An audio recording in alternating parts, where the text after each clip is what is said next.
memberikan respon dengan mengetikkan angka 1, menandakan bahwa kita akan siap dimulai. Sekali lagi, sebelum kita mulai, saya mohon kepada responden, ada 15 partisipan, dengan memberikan respon angka 1 di dalam komentar chat sebagai kode bahwa pertemuan pada siang hari ini akan segera kita mulai. Baik, terima kasih yang sudah memberikan respon yang luar biasa.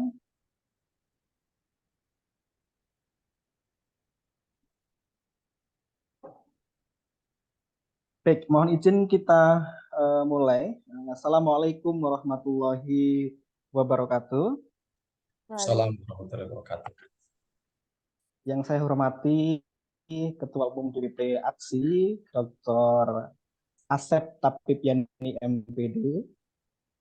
Yang saya hormati Ketua Umum DPP Aksi Wilayah 3, Dr. Dudung Nurullah Kuswara MPD. Dan yang saya hormati Sekretaris Jenderal Aksi Dr. Toto Suharya SPD MPD. Dan yang saya hormati dan saya banggakan dari EduPrime, Ibu Furintasari.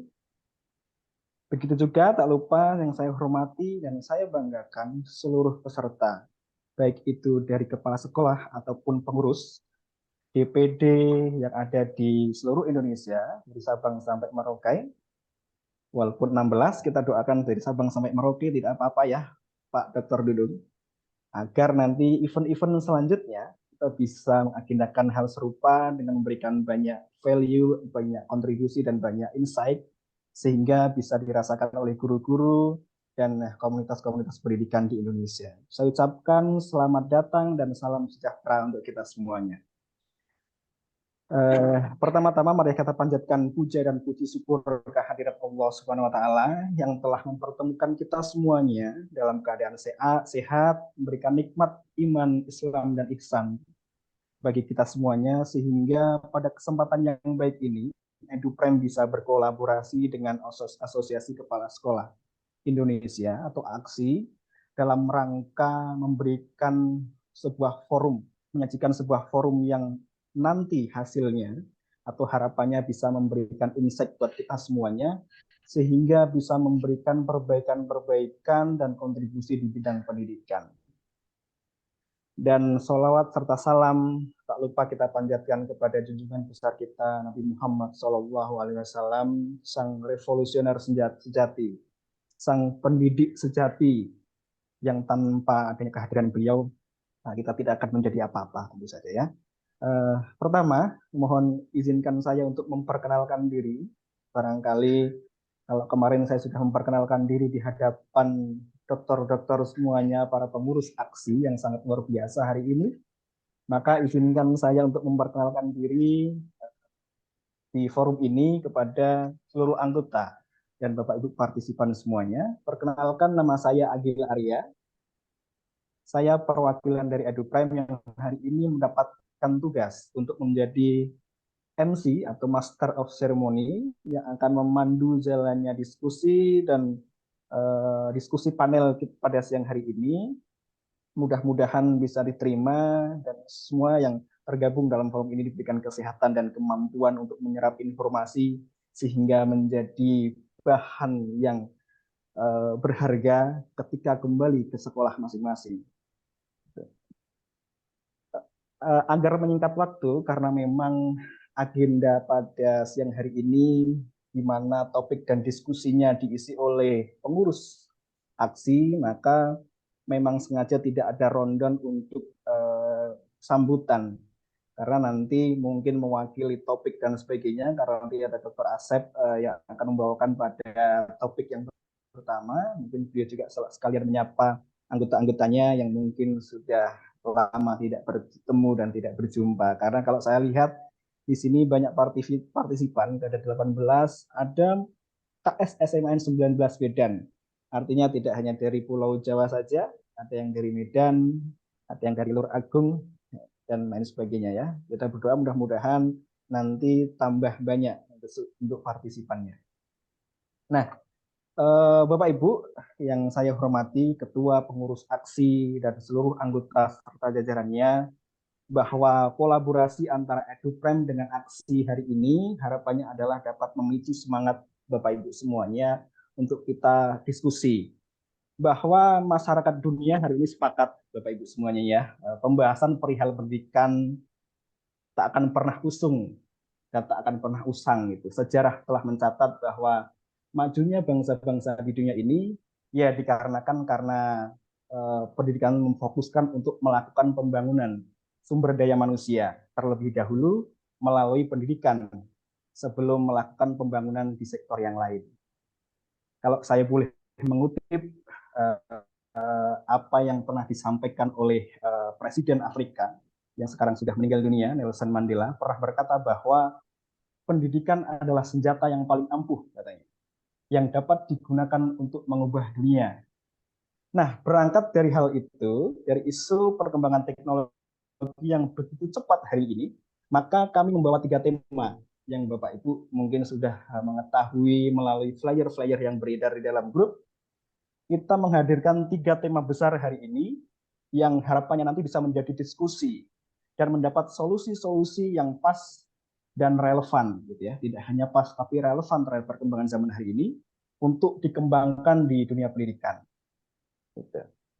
Tanpa berlama-lama karena waktu sudah menunjukkan hampir 2:30, langsung saja untuk tema yang pertama yaitu peran guru dalam menyikapi tantangan perkembangan teknologi di dunia pendidikan.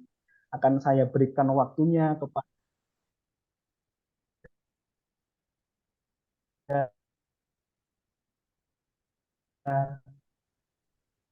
Dr. Asep Apip Yani. Namun sebelumnya izinkan saya untuk MPD, tempat tanggal lahir Garut 17 Mei 1965.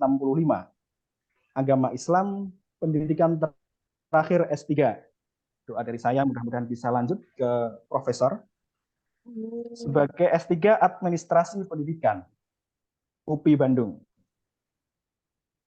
Hobinya menulis, karena memang sangat banyak sekali karya ilmiah beliau. Hobinya menulis, olahraga, dan berorganisasi. Alamat di Jalan Anjali, Kaf 26, Cingiset, Kota Bandung.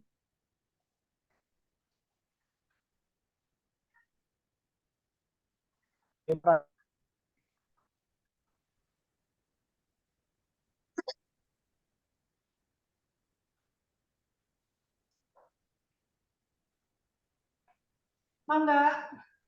Track recordnya beliau. Langsung saja kita sambut kepada Dr. Asep Apip Yani. Saya persilahkan untuk memberikan topik dan diskusinya terhadap tema nomor 1, yaitu peran guru dalam menyikapi tantangan perkembangan teknologi di dunia pendidikan. Saya persilahkan waktunya kepada Pak Dr. Asep Apip Yani, MPD. Lagi nge-zoom kan? Oke, terima kasih.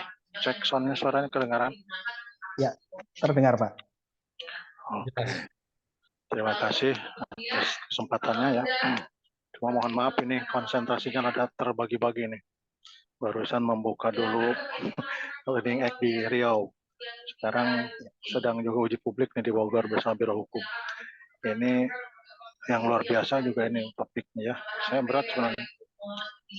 Baik, saya menyambut baik ketika Pak Toto mengajak membuka diskusi dengan EduPrime. Bacanya EduPrime ya? Ya, EduPrime Pak. Prime, oh Prime. Saya nulisnya Prime. Ya, EduPrime.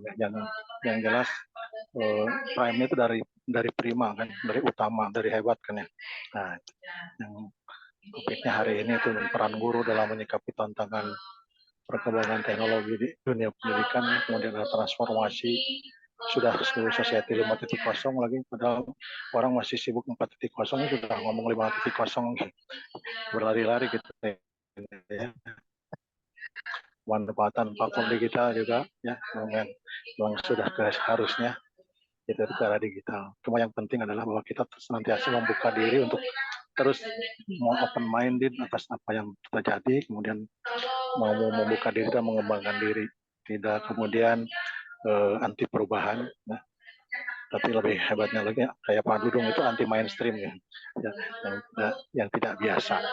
Dan hari ini tentu saja dengan profesor tadi yang disiapkan untuk dari Ibu Furintasari ya, yang akan mencoba memberikan gagasan yang kita akan coba juga kolaborasikan dan kita laksanakan sejauh itu kita bisa laksanakan. Sambutan saya adalah selamat berkegiatan ya. Anak gajah makan sirih. Jadi cukup sekian saja. Terima kasih. Lanjutkan ya. Dan saya sementara konsentrasinya terbagi-bagi tapi memantau. Terima kasih.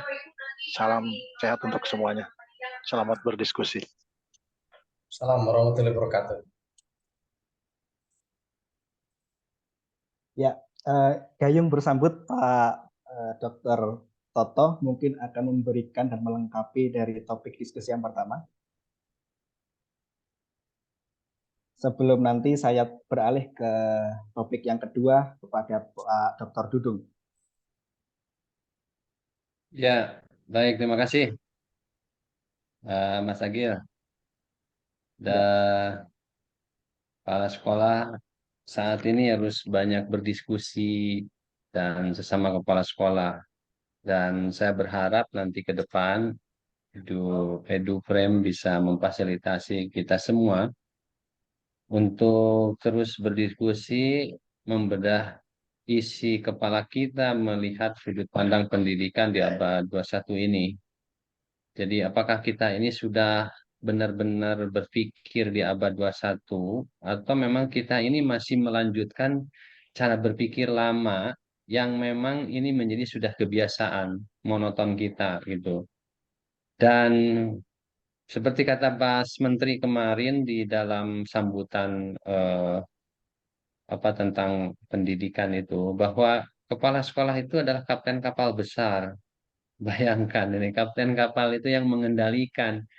Dan kapten-kapten inilah yang akan membawa Indonesia mau kemana abad 21 dan di tahun 2045 ini. Kita jangan terlalu yakin 2045 masih merdeka gitu ya. Secara fisik memang kita sudah tidak ada lagi penjajahan. Tetapi secara mental itu akan lebih parah kalau kita mental kita, kemudian budaya, berpikir kita masih dikendalikan oleh budaya-budaya eh, mainstream dari luar. Nah, Indonesia 2045 harus sudah punya visi menjadi bangsa besar, menjadi bangsa yang mengendalikan bangsa-bangsa di dunia. Dan dengan teknologi informasi ini, Indonesia sudah kebaca. Mau dikecil-kecil juga Indonesia sekarang menjadi bangsa besar. Kenapa? Karena pasukannya besar. Karena sekarang tentara itu bukan hanya orang yang pakai baju loreng saja. Tentara itu sekarang dari tukang kuli panggul juga. Mang Adelonok di Bandung itu tentara kita sekarang. Karena dia mampu bersuara dan itu di like dengan 1.000 orang. Ada sampai 6.000 yang like-nya. Dan padahal dia ngomongnya apa saja gitu. Dan ini kalau tidak dibentuk pola pikir kita di abad 21 ini, kita ngomongnya kemana kemari ngelantur, tidak punya visi, punya tujuan, tidak punya nasionalisme, kita akan dikendalikan orang. Sekarang juga kita punya masalah di Papua, yaitu saya nonton berita-berita bagaimana terjadi kontak senjata antara KKB dengan tentara. Menurut saya sekarang masyarakat bisa ikut andil untuk mendamaikan Papua dengan apa? Membuat narasi-narasi besar tentang Indonesia, narasi-narasi besar tentang Papua. Anak-anak kita tuh yang totalnya jutaan siswa kita, dia harus berbicara dan mulai memberikan solusi-solusi yang bisa didengar oleh dunia itu. Dan ini harus berangkat dari cara berpikir kepala sekolah, cara berpikir guru di abad 21 ini. Sekarang profesor juga harus keluar kandang, tidak hanya ngajar di kampus saja. Profesor harus punya YouTube dan bisa mempengaruhi, dibaca atau diapresiasi orang atau tidak. Kalau hanya diapresiasi hanya satu kelas, 2 kelas. Sekarang para YouTuber itu sekali diapresiasi 1 juta, 2 juta orang. Ini lebih berpengaruh mana gitu sekarang. Dan itu dinarasikan oleh YouTuber sesuai dengan kapasitasnya masing-masing setiap hari. Dan itu dikomentari terus banyak sekali. Dan dia bukan profesor itu. Nah, kepala sekolah juga harus keluar kandang sekarang. Harus banyak bicara, membuat opini-opini, narasi-narasi besar untuk bangsa Indonesia ini. Dan menurut saya, kalau kita tidak mau loncat di abad 21 ini, menjadikan teknologi ini sebagai sarana untuk pendidikan kita, maka kita akan dimakan terus oleh orang-orang yang tiap hari menarasikan Hmm, opini-opini tentang apa hmm, yang dimilikinya. Bayangkan sekarang yang punya narasi-narasi besar itu adalah para YouTuber yang kadang-kadang ada hmm. dari latar belakang orang ateis, ada orang yang seni, artis dan sebagainya. Yang kadang-kadang juga mungkin apakah dia punya niat-niat edukasi, kemudian ada nilai, ada kepedulian kepada spiritual, ada tentang Pancasila gitu ya. Nah, ini kita sebagai kepala sekolah harus menyikapi dengan serius ini, dan kita kepala sekolah punya pasukan. Di Bandung, pasukan kepala sekolah itu minimal satu sekolah 1.200 sampai 1.000. Di Bogor, di Jakarta. Dan itu otak semua harus kita isi, harus kita pengaruhi untuk menjadi bangsa Indonesia yang berdaulat di abad 21 ini, di tahun 2045. Dan posisi kepala sekolah ini sentral sekali menurut saya, karena bersentuhan langsung dengan generasi berikutnya. Sekalipun Pak Menteri kita cerdas, tetapi kita kepala sekolah lebih cerdas lagi karena mereka kitalah yang akan mengeksekusi dengan anak-anak kita, dan setiap hari anak-anak ketemu kita dan dipengaruhi oleh kita. Kalau kita tidak berpengaruh, maka pemimpin kita sebagai kepala sekolah itu tidak akan efektif. Karena berbicara tentang kepemimpinan sekarang adalah influence. Jadi seorang pemimpin itu harus berpengaruh.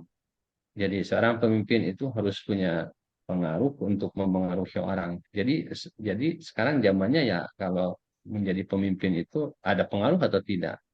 Nah, inilah yang akan diuji terus, dan ini kepala sekolah harus terus menarasikan supaya teruji apakah dia berpengaruh atau tidak, minimal di lingkungan pendidikannya untuk melakukan perubahan.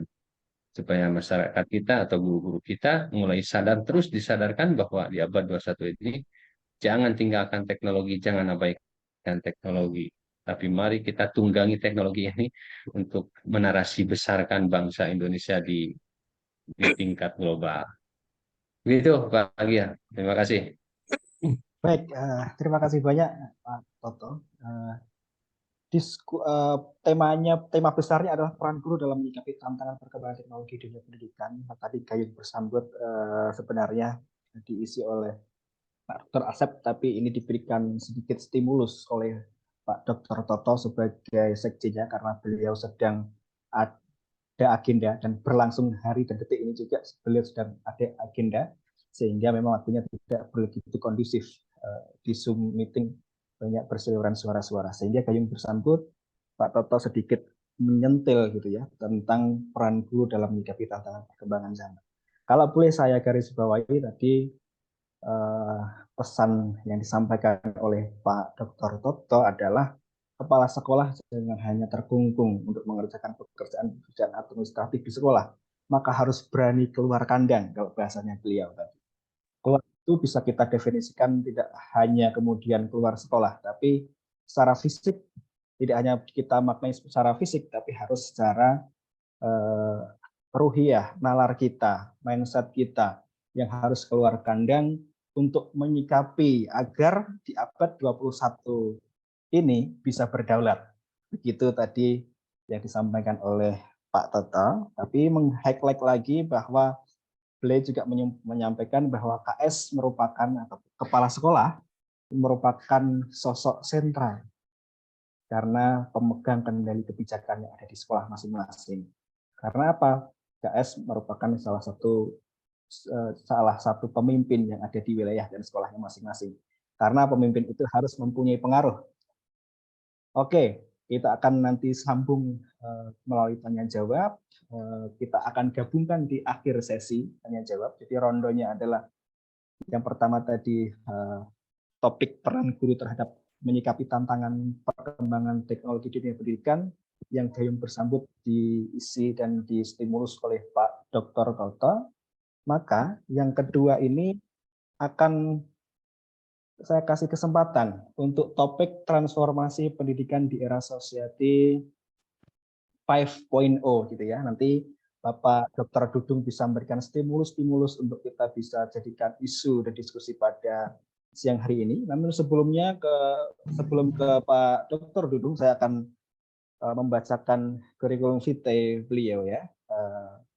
Nama Dr. Dudung, nama lengkap ya, Dr. Dudung Nurullah Koswara MPD. Pengalaman kerja, pernah menjadi dosen STIE PGRI, pernah di SMAN 2 Cimahi, SMAN 1 Sukaraja, guru SMAN 1 Sukabumi, ketua MGMP Sejarah Kota Sukabumi. Nah, ini tak persingkat karena begitu banyaknya, mungkin ada 25 gitu ya pengalaman kerja beliau yang akan saya singkat. Pernah menjadi ketua rombongan guru kerjasama Australia Indonesia, ketua forum guru inspiratif Jawa Barat, sebagai kepala SMA penggerak angkatan 1. Beliau ternyata sebagai kepala penggerak angkatan 1, SMAN 1 Parung Panjang Kabupaten Bogor. Sekaligus pernah menjadi ketua FKSS 69 Jawa Barat, Dewan Penasihat GLN Kirelius Jawa Barat, dan Ketua DPP Asosiasi Kepala Sekolah Indonesia atau AKSI, yang hari ini masih dijabat oleh Dr. Dudung Nurullah Koswara. Penghargaan sangat banyak, tapi nampaknya beliau ini suka menyanyi karena menciptakan beberapa lagu-lagu gitu ya di SMA yang mungkin pernah beliau singgahi gitu ya.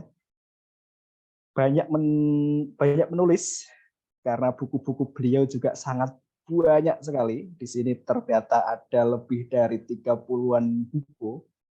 Sangat luar biasa. Oleh karena itu, untuk tema yang kedua kita hari ini berkaitan dengan transformasi pendidikan di era society 5.0 akan dibawakan oleh Dr. Dudung Nurullah Koswara MPD. Saya persilahkan waktunya, Pak Dokter. Ya, bismillahirrahmanirrahim. Assalamualaikum warahmatullahi wabarakatuh. Suaranya ada. Waalaikumsalam. Sangat jelas, Pak. Ya, alhamdulillah. Syukur kepada Allah yang Maha Kuasa. Hari ini kita bisa bertemu muka bersua pandang dalam dunia maya ya. Mudah-mudahan Allah senantiasa memberikan kekuatan, kesehatan kepada kita untuk terus belajar, untuk terus meningkatkan kompetensi kita. Kata Pak Sekjen tadi harus banyak dialog nih, terutama kepala sekolah. Pertama saya sampaikan salam hangat untuk semua yang hadir pada hari ini di dunia maya kita. Kemudian yang terhormat Ketua Umum Asosiasi Kepala Sekolah Indonesia Dr. Asep Tapipiani dan Dr. Toto Suharya sebagai Sekjen. Saya bukan Ketua Umum ya Pak Agil, saya Ketua. Ya, Ketua ya, Ketua DPP ya. Ketua Umum itu untuk satu, wilayah 3 ya. Dr. Asep Ya. Tapi, Sekjennya adalah Pak Toto. Jadi kalau ada apa-apa tentang aksi ini yang bertanggung jawab adalah Pak Toto nih sebagai Sekjen. Ini provokator sejati ya. Jadi beliau sudah menghantarkan. Di apapun yang terjadi, Pak Toto yang bisa disalahkan. Tapi kalau ada apresiasi dan hadiah boleh dikirim ke saya. Sahabat-sahabat semua, saya tidak bisa sebutkan satu-satu. Di sini ada sahabat kepala sekolah terlalu banyak ya. Kalau saya sebutkan di sini ada Bu Yeni, ada Kakak Eha, ada Pak. Semuanya adalah tidak bisa saya sebutkan satu persatu. Betul tadi disampaikan oleh Dr. Toto bahwa kita ini mesti keluar kandang ya, atau bahasanya mesti masuk ke dunia maya ya. Karena ruang bebas ini adalah dunia maya. Kalau dulu ada citizen, sekarang ada netizen. Maka alangkah idealnya kepala sekolah ini memang mesti merambah menjarah dunia maya ya. Jadi masuk kandang maya, bukan kandang macan. Sehingga akan terjadi pertukaran perspektif, pertukaran pengalaman, akan terjadi pertukaran provokasi, informasi, dan seterusnya. Terus terang kalau saya ahlinya di nyanyi ya, bukan di presentasi sebagai narasumber, tidak sama sekali. Kalau mimpin demo, nyanyi bareng, joget itu bagian saya. Kalau untuk presentasi itu bukan dunia saya, cuma Pak Sekjen maksa saya. Gitu.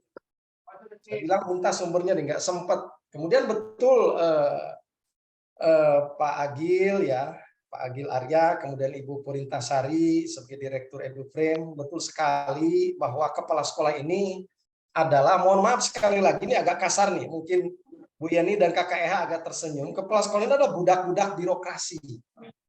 Jadi hari ini pun di Jawa Barat, di semua titik KCD itu ada kegiatan. Hari ini di Bogor ada 2 kegiatan. Pertama kegiatan terkait inspektorat, yang kedua kegiatan terkait Tikomdik. Jadi hampir tidak pernah berhenti. Terjebak sejumlah kegiatan, juga harus memantau anak didik dan guru-gurunya. Jadi kalau kepala sekolah ini tidak keluar kandang, tidak ada kegiatan seperti ini, memang kita akan makin error kita, ya. Jadi kalau hari ini yang hadir kurang dari 40, memang kita semuanya terpasung oleh sejumlah kegiatan, ya. Jadi mohon maaf Pak Agil, dan saya juga mau menyalahkan Pak Agil, ini baru 1 hari nih sosialisasi. Saya belum sempat bikin PPT, tapi saya coba bagikan sedikit PPT sebagai modus saja untuk kita berdialog ya. Sekali lagi memang Pak. Ya, sekali lagi saya mohon maaf kalau nanti yang tidak berkenan, pokoknya kita dialog saja lah pada hari ini. Saya dipaksa oleh Pak Sekjen untuk membawakan, juga oleh Pak Agil untuk membawakan tentang bagaimana sih transformasi di dunia pendidikan kita dikaitkan dengan Society 5.0. Saya sendiri nggak tahu, itu nggak ngerti. Tapi kita coba diskusi ya. Kita coba diskusi yang jelas sering saya katakan dunia pendidikan adalah dunia yang paling strategis, dan tentu ada kesehatan, yang selanjutnya adalah perdagangan. Izin saya share ya biar tidak terlalu ngelantur. Baik.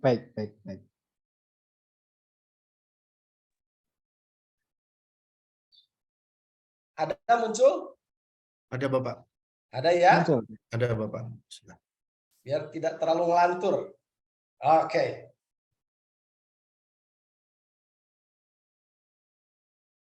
Sahabat semua, kalau berbicara tentang pendidikan, memang ini kita berbicara tentang satu dimensi yang sangat menentukan kehidupan bangsa dan negara ke depan. Berulang saya katakan bahwa kalau dulu kekuatan kita itu ada di TNI sebagai penjaga kedaulatan negara di semua perbatasan negara, kepulauan, lautan kita. Kemudian ada kepolisian atau polisi yang menjaga keamanan ketertiban di internal negara kita.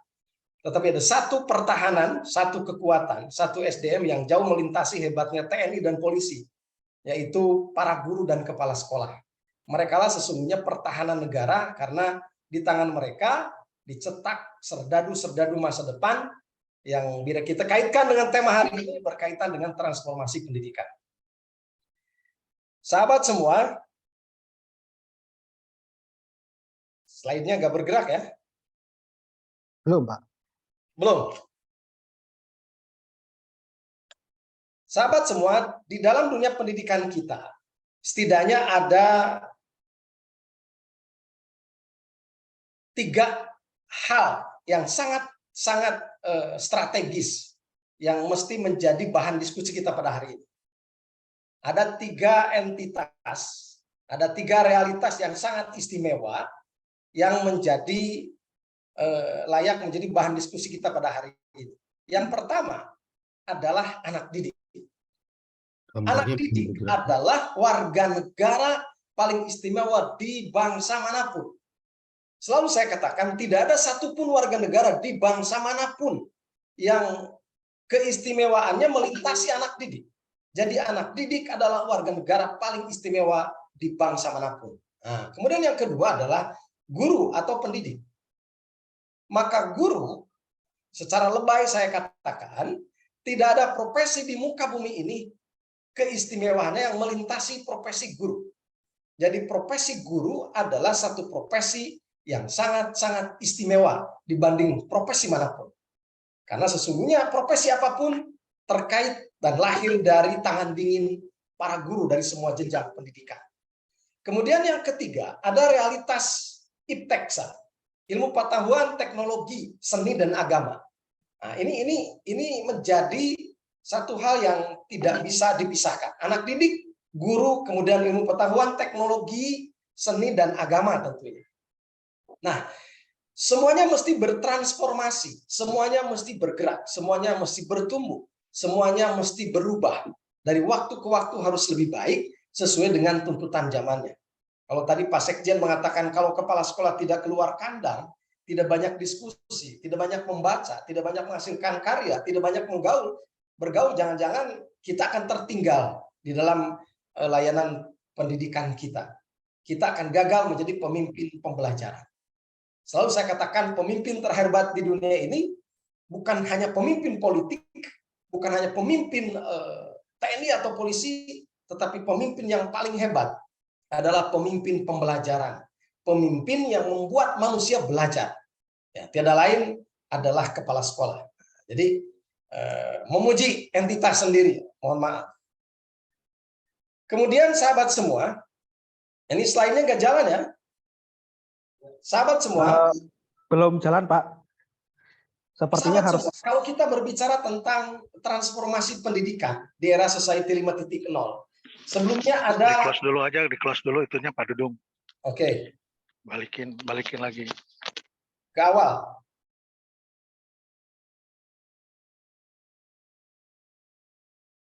Saya coba ya.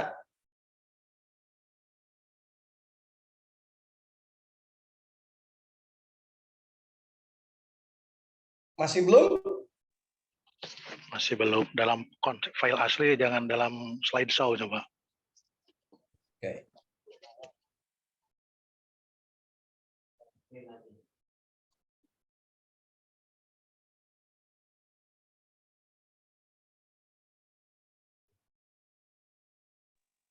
Nah, gitu aja manual lah.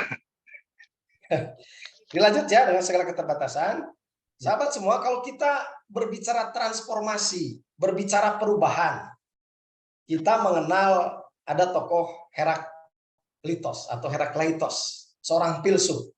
Dia mengatakan sesungguhnya tidak ada yang tinggal tetap. Semuanya berubah. Semuanya bergerak, bertumbuh. Tidak ada yang tetap. Tidak ada yang abadi. Yang abadi adalah perubahan itu sendiri. Maka dunia pendidikan pun bertransformasi. Cuma tentu saja di setiap bangsa, di setiap daerah, transformasinya ada yang cepat, ada yang lambat. Dan kita hari ini berdiskusi tentang perlunya transformasi pendidikan yang tentu saja harus berseirama dengan tuntutan zaman. Kalau hari ini kita mendengar istilah disrupsi gitu ya, mendengar istilah kemajuan teknologi dan ilmu pengetahuan, tentu kita harus ambil bagian. Kalau dulu di dunia pendidikan ada contextual teaching learning. Bagaimana kita mengajar, bagaimana kita mendidik anak didik supaya apa yang kita ajarkan, apa yang kita sampaikan, apa yang kita didikkan kepada anak didik harus kontekstual. Tapi sekarang tidak hanya kontekstual, tapi pembelajarannya pembelajaran disruptif. Tidak hanya mengajarkan dulu yang pernah terjadi, tidak hanya mengajarkan sekarang yang sedang terjadi, tapi juga mengajarkan sesuatu yang akan terjadi, menghadirkan yang belum terjadi ke hadapan anak didik. Tuntutannya makin jelimet saat ini. Sahabat semua, transformasi di dalam kebudayaan manusia pun betul. Dari mulai berburu, kemudian bertani, bercocok tanam, kemudian mulai dikenal mesin uap, dunia pabrik, dunia industri, kemudian mulai industri informasi, dan sekarang di masyarakat 5.0. Nah, ini pun menjadi sesuatu yang menjadi bahan kajian bersama. Kalau kita lihat dari sejumlah narasi ya, sejumlah informasi bahwa era Society 5.0 ini muncul dari kegelisahan Perdana Menteri Jepang ya. Perdana Menteri Jepang Shinzo Abe menganggap bahwa kemajuan ilmu pengetahuan dan teknologi ini kalau tidak kemudian diimbangi dengan fokus kepada nilai kemanusiaan ya, karena ilmu pengetahuan teknologi itu untuk manusia, bukan manusia untuk ilmu pengetahuan dan teknologi. Maka tetap saja sisi-sisi kemanusiaan, tetap saja posisi manusia, tetap saja manusia harus menjadi center dari apapun perubahan yang terjadi. Manusia jangan menjadi pribadi-pribadi robotik, manusia jangan menjadi pribadi-pribadi yang keluar dari sejatinya manusia. Kemudian sahabat semua, kalau kita baca tentang kegelisahan Pak Mendikbud, di dunia pendidikan kita, konon katanya ada 3 dosa besar pendidikan. Ada 3 dosa besar di dalam dunia pendidikan kita. 3 dosa besar itu diantaranya adalah terkait dengan masih kentalnya dunia perundungan, masih kentalnya dunia intoleransi, masih adanya hal-hal kekerasan seksual. Nah, ini yang membuat dunia pendidikan kita semakin stuck. Transformasinya makin terganggu karena terlalu banyak beban yang terjadi di internal dunia layanan pendidikan kita. Maka kemudian gerakan sekolah yang menyenangkan mesti dikompetisikan dengan 3 dosa besar tadi. Maka makin lama sekolah harus makin menyenangkan, makin merdeka, makin baik, dan terus bertransformasi menjadi wilayah yang benar-benar merdeka bagi anak untuk mengekspresikan kebahagiaannya, mengekspresikan kemampuannya, mengekspresikan potensinya. Tentu harus ditunjang dengan kemampuan kita dalam keterampilan IT, ya. Kalau kita dengar begitu banyak dikatakan bahwa kecerdasan abad 21 itu mesti menghadirkan guru dan anak didik yang kritis, guru dan anak didik yang memiliki kemampuan kolaborasi, guru dan anak didik yang memiliki kemampuan komunikasi, guru anak didik yang harus memiliki kemampuan kreativitas. Jadi 4C ditambah lagi 2, yaitu kemampuan komputasional, kemampuan bermain komputer, aplikasi, dan seterusnya. Kemudian yang terakhir adalah compassion. Jangan lupa tentang kasih sayang, jangan lupa tentang humanisme, kemanusiaan. Maka era Society 5.0, sesungguhnya kemajuan teknologi apapun di dunia pendidikan, di dunia manapun, mesti dibingkai di dalam nilai-nilai kemanusiaan. Sahabat semua, karena slide-nya tidak jalan, agak cepat berlari. Terakhir saya ingin menyampaikan sebuah fenomena yang hari ini terjadi, dan ini bisa kita jadikan bahan diskusi. Di pekan ini ada guru yang mengundurkan diri di Pangandaran, ya, ada guru yang mengundurkan diri di Pangandaran. Kemudian ada anak didik yang membuat heboh Provinsi Lampung, ya. Kemudian ada tokoh agama yang membuat heboh di dunia agama kita. Ini adalah resonansi disrupsi yang harus menjadi bahan diskusi kita. Ada pendidik yang ideal kok malah mengundurkan diri. Ada apa dengan transformasi dunia pendidikan kita? Kok yang ideal menjadi tergeser? Kalau kita baca curhatnya, dia frustasi dengan realitas dan jelimet dunia pendidikan kita. Ya, jadi kalau pendidik frustasi, apa yang akan terjadi? Kalau pendidikan menjadi industri, kalau pendidikan bukan menjadi media menanamkan benih-benih idealisme, benih-benih hal-hal yang seperti diinginkan oleh Pak Nadiem, profil pelajar Pancasila, ya, akhlak mulia, gotong royong, dan seterusnya. Faktanya di dunia pendidikan ternyata menjelaskan sesuatu di bawah karpet, di mana di Pangandaran ada guru muda yang idealis mengundurkan diri. Ini harus dijawab oleh Pak Sekjen, dijawab oleh Ketum Aksi dan rekan kepala sekolah. Jangan sampai muncul anak muda, guru-guru idealis kemudian frustasi rame-rame mengundurkan diri. Kemudian yang kedua, Bima dari Lampung. Ini seorang anak yang tidak diterima di sejumlah perguruan tinggi di Indonesia, tetapi dia diterima di perguruan tinggi favorit di luar negeri. Akhirnya dia menjadi pribadi yang sangat merdeka. Dari tutur katanya sangat bermasalah, tetapi dia juga di sisi lain melontarkan sebuah idealisme.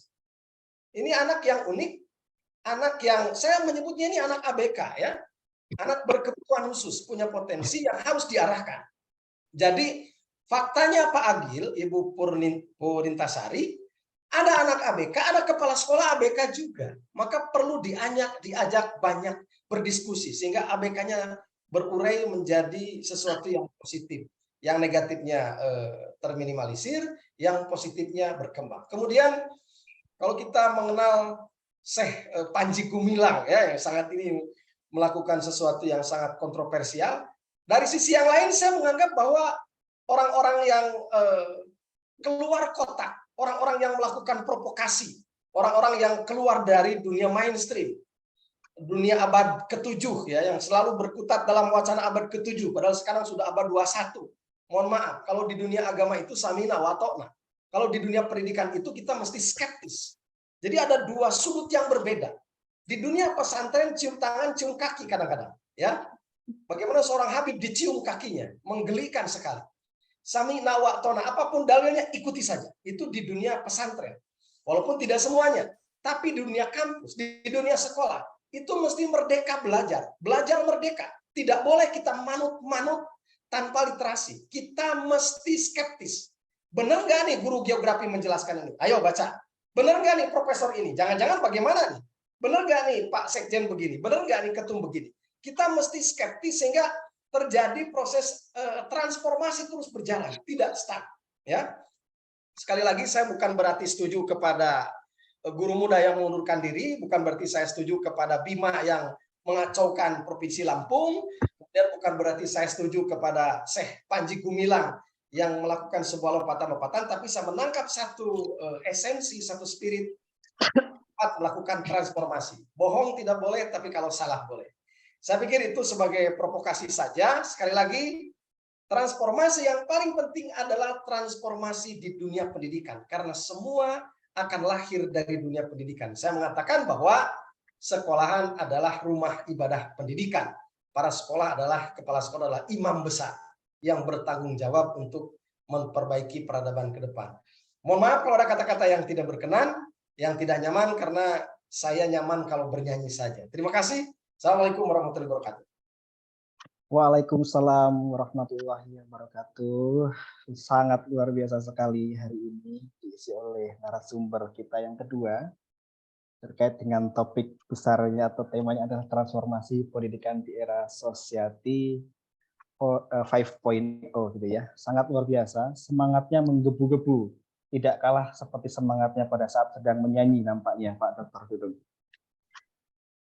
Kalau boleh highlight ya, jadi beliau banyak menyampaikan bagaimana transformasi di dunia, transformasi dan perkembangan teknologi itu sangat cepat dan harus diikuti oleh semua elemen, khususnya yang ada di dunia pendidikan. Karena bagi beliau menyampaikan bahwa transformasi yang paling penting adalah transformasi di dunia pendidikan. Maka yang ada di ruang virtual hari ini adalah para subjek-subjek yang sangat penting yang akan membawa pengaruh terhadap masa depan bangsa kita hari ini. Kalau kita berbicara kemarin mengenai 4.0 yang perubahannya itu berdasarkan pada jaringan internet gitu. Kalau hari ini 5.0 itu adalah kecerdasan buatan atau kita sering sebut sebagai artificial intelligence gitu. Tapi tadi digarisbawahi menarik oleh Pak Dr. Dudung bahwa secepat-cepatnya perkembangan teknologi tidak boleh menggantikan peran manusia, apalagi menggerus nilai-nilai kemanusiaan. Bahwa perkembangan teknologi, ya perkembangan teknologi, tidak boleh menggerus nilai-nilai kemanusiaan. Oleh sebab itu, sangat luar biasa sekali pemantik yang disampaikan oleh dua narasumber kita pada sore hari ini. Mudah-mudahan itu nanti bisa menjadi isu yang hangat yang bisa kita diskusikan. Saya rasa di sini juga sudah tidak sabar para kepala sekolah atau peserta untuk nanti bertanya dengan narasumber kita. Namun kita akan berlanjut ke pembicara yang ketiga terkait tema mengenai pemanfaatan platform digital sebagai solusi pendidikan di Indonesia. Jadi kalau tadi tema 1 dan tema 2 berbicara mengenai peran guru dan transformasinya, yang nomor 3 ini, pemanfaat platform digital ini lebih kepada teknis, bagaimana kita urun rembuk terhadap solusi-solusi dan suatu hal yang lebih efektif yang bisa diterapkan di dunia pendidikan. Sebelum saya akan berikan waktunya kepada Ibu Fulintasari, maka saya izinkan saya untuk sedikit memberikan pengantar dan memperkenalkan EduPrime. Ini adalah forum kolaborasi antara Aksi dengan EduPrime. Kalau Bapak Ibu yang mungkin di luar Jawa hari ini baru mendengar terkait dengan nama EduPrime, bahwa kami adalah sebuah perusahaan teknologi yang bergerak di dunia pendidikan sejak tahun 2016. Memang concern kita selalu saja riset dan mengembangkan kebutuhan-kebutuhan yang dirasa bermanfaat dan perlu untuk bisa kita sharing kepada sekolah-sekolah yang ada di Nusantara. di Indonesia sehingga mempermudah peran guru. Tadi bahasanya Pak Dr. Dudung agak ini ya, hari ini itu kita numpuk kegiatan dengan Pak Kasih di KCD. Kalau bahasa beliau tadi menggambarkan sebagai budak birokrasi yang banyak sekali kegiatan-kegiatan administratif sehingga lupa untuk menciptakan inovasi-inovasi baru. Maka kalau kita EduPrime ini tiap hari adalah berpikir bagaimana, karena kita tidak ada pekerjaan lain selain untuk memikirkan inovasi-inovasi itu, tidak ada pekerjaan untuk ngajar di sekolah gitu ya. Jadi memang kita fokus pada pengembangan teknologi di dunia pendidikan. Nanti akan banyak dijelaskan oleh Ibu Furintasari.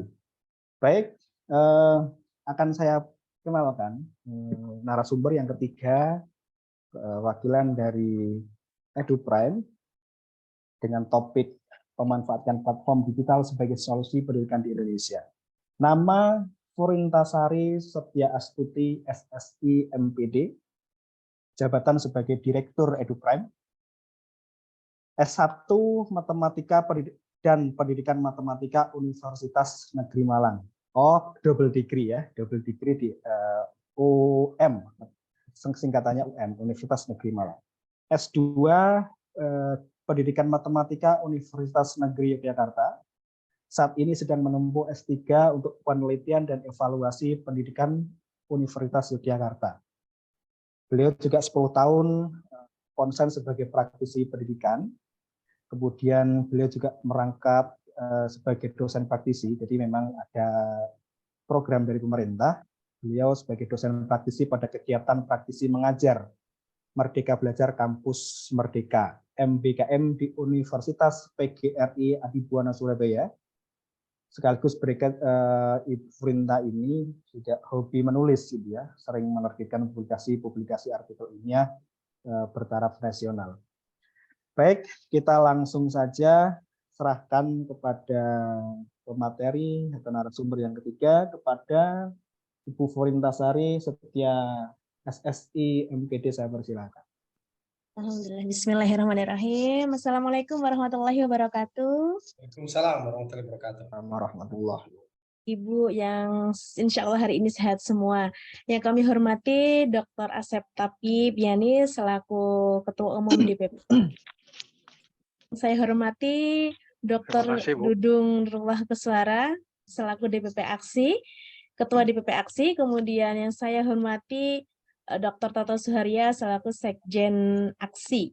Dan Bapak Ibu Kepala Sekolah se-Indonesia yang hari ini insya Allah siap untuk berinovasi untuk pendidikan yang berkualitas unggul di Indonesia. Oke, tadi sudah diperkenalkan oleh Mas Agil tentang sedikit biodata saya. Saya langsung saja Bapak Ibu, sepertinya Bapak Ibu sudah tidak sabar untuk mendengarkan sedikit begitu presentasi dari saya. Kalau tadi PPT Dr. Dudung sepertinya keren gitu ya, saya mendengarnya tuh kayak oh udahan sih gitu, keudahan presentasinya, masih pengen lagi gitu mendengar bagaimana kondisi pendidikan di Indonesia dari perspektif kepala sekolah. Nah, ini nanti kalau saya ini dari perspektif akademisi di kampus sekaligus perspektif dari praktisi di luar sekolah, seperti itu Bapak Ibu. Baik, saya mendapatkan amanah untuk menyampaikan tema pemanfaatkan platform digital sebagai solusi pendidikan di Indonesia, pengimplementasian jenis-jenis assessment di sekolah. Oke, langsung saja. Sebelumnya saya akan menyampaikan bagaimana pendidikan di negara-negara maju, salah tiganya begitu. Saya nanti akan mereview 3 pendidikan di negara-negara maju gitu, di mana dia dari hasil PISA-nya udahlah pokoknya dia selalu di level atas begitu ya. Kemudian saya juga melihat dari artikel-artikel ilmiah yang memang banyak menyorot negara-negara ini gitu. Yang pertama pendidikan di Finlandia. Oke, kita semua sepakat ya bahwa Finlandia ini adalah negara terbaik pendidikannya di dunia, begitu. Nah, bagaimana sih pendidikan di Finlandia, begitu, sehingga dia bisa menciptakan suatu pendidikan terbaik di dunia? Yang pertama, sistem pendidikannya bersifat fleksibel, memudahkan seluruh komponen pendidikan. Oke, jadi kurikulumnya tidak pernah berubah Bapak Ibu. Kalau di Indonesia nih kalau kita hitung sekitar 10 atau 11 kali mengalami perubahan kurikulum begitu ya. Tapi kalau di Finlandia ini kurikulum tidak pernah berubah begitu. Dan kemudian kurikulum ini memberikan kebebasan dan kemudahan guru dalam mengembangkan metode pengajaran. Nah, ini juga sudah mulai diserap Bapak Menteri kita kebetulan alhamdulillah sangat cerdas ya, menteri-menteri di Indonesia ini sebenarnya sangat cerdas. Ini mengemas gitu, mengemas yang namanya merdeka belajar, merdeka mengajar juga. Nah, di sini Bapak Ibu guru di sekolah diberikan suatu kebebasan dalam mengatur atau mengembangkan metode pengajaran. Kemudian yang kedua, pendidikannya secara menyeluruh untuk semua, yaitu bantuan pendidikan secara finansial oleh pemerintah serta tidak dipungut biaya dalam belajar. Jadi kalau di Finlandia itu Bapak Ibu dari jenjang pra gitu, jenjang pra sampai pendidikan tinggi. Sampai pendidikan tinggi itu artinya kalau kita dapatnya KIP gitu ya. Tapi kalau di Finlandia itu seluruh siswanya, seluruh mahasiswanya itu free dari biaya pendidikan. Jadi siswa-siswi itu memiliki kesempatan yang sama untuk menempuh pendidikan tinggi. Kemudian pekerjaan sebagai pendidik yang sangat dihargai dan memiliki seleksi yang baik membuat kinerja mengajar dianggap baik. Kalau di Finlandia itu seleksi mengajarnya itu ada standarnya Bapak Ibu. Jadi minimal dia harus standar magister itu untuk guru dan seleksinya sangat ketat. Nah, oleh karena itu karena seleksinya sangat ketat ini akan terseleksi guru-guru yang memiliki kompetensi yang bagus, yang baik sehingga guru-guru di Finlandia itu sangat mendapatkan apresiasi yang bagus dari pemerintah seperti itu. Kemudian yang keempat, terkenal dengan hasil riset yang banyak dilakukan oleh peserta didik serta komponen lainnya membuat pengetahuan selalu mengalami perkembangan atau transformasi. Nah, di sini Bapak Ibu yang mungkin belum terlalu banyak dilakukan di Indonesia bahwa siswa, guru maupun kepala sekolah itu kurang melakukan riset gitu, kurang melakukan penelitian. Jadi misalkan metode pembelajaran ya sudah metode pembelajaran yang direkomendasikan oleh pemerintah, tetapi tidak banyak melakukan riset-riset metode pengajaran apa sih yang sebenarnya cocok untuk siswa-siswa di kelas. Kalau kita berangkat dari teaching at the right level, pembelajaran berdiferensiasi begitu, seharusnya metode pengajaran itu sifatnya tidak hanya statis, tidak hanya 1 atau 2, tetapi sifatnya bagaimana bisa melayani peserta didik secara optimal.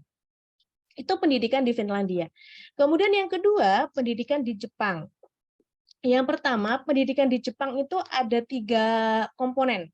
Yang pertama adalah pendidikan formal, kemudian pendidikan moral, dan pendidikan dari masyarakat. Pendidikan formal ini diselenggarakan di sekolah, sementara pendidikan moral ini merupakan sistem pendidikan yang dibangun dari rumah, dan yang ketiga adalah pendidikan seumur hidup. Jadi terjadi kolaborasi yang sangat bagus dari sisi sekolah, dari sisi guru, kepala sekolah, kemudian dari sisi orang tua di rumah, dan dari masyarakat. Nah, di Jepang ini pendidikan moral itu menjadi kewajiban, gitu, menjadi kewajiban dari orang tua di rumah untuk mulai mengembangkannya kepada anak-anaknya seperti itu. Kemudian wajib belajar mulai usia 6 tahun sampai 15 tahun. Jadi setiap keluarga yang memiliki anak pada rentang usia 6 sampai 15 tahun akan diberikan pemberitahuan untuk menyekolahkan anak-anak di sekolah. Jadi di Jepang ini memang saat ini sedang mengalami krisis sumber daya ya Bapak Ibu. Kalau kita mendengar dari artikel-artikel di sosial media begitu bahwa Jepang ini kekurangan sumber daya sehingga saat ini gitu mereka tuh sangat membutuhkan sumber daya. Kita juga lihat-lihat di Instagram, di sosmed, banyak rumah-rumah di Jepang itu tidak ditinggalin gitu. Nah, hal-hal itulah yang menyebabkan nanti takutnya gitu, khawatirnya beberapa tahun ke depan Jepang itu udah nggak ada penduduknya, bahkan yang akan menduduki malah penduduk-penduduk dari luar seperti itu.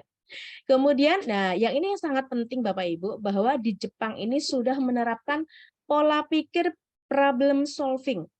Murid di Jepang lebih banyak diajarkan bagaimana memecahkan suatu masalah atau problem solving, berpikir lebih kritis dalam proses pembelajaran. Seperti itu.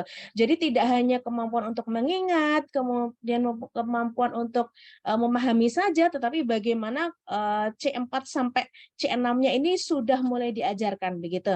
Kalau menjelaskan tentang definisi sesuatu itu kan masih mengingat. Nah, bagaimana di Jepang itu sudah tidak lagi hal seperti itu, tapi bagaimana siswa itu mulai menalar gitu, dari pendidikan rendah sampai pendidikan tinggi. Pendidikan rendah artinya dari SD sampai dengan usia 15 tahun. Selanjutnya yang ketiga ini yang dekat rumah, dekat di Indonesia adalah pendidikan di Singapura. Nah, pendidikan di Singapura ini menerapkan pembelajaran thinking school, Bapak Ibu, yaitu menanamkan kemandirian dan keterampilan berpikir kritis pada siswa. Jadi dari negara-negara, kalau kita lihat ya Bapak Ibu, dari negara-negara yang hasil PISA-nya ini selalu menduduki ranking atas gitu ya, paling enggak level 4 atau level 3 begitu, bahwa di sekolah-sekolah itu kemampuan berpikir kritis itu sudah menjadi makanan sehari-hari. Begitu. Di di Singapura itu Bapak Ibu tidak ada lagi pembelajaran yang bersifat ada sedikit tetapi tidak menjadi hal yang krusial tentang mengingat seperti itu. Tetapi kemampuan atau pembelajaran berbasis literasi, literasi membaca, literasi matematika maupun sains itu sudah menjadi makanan sehari-hari mereka.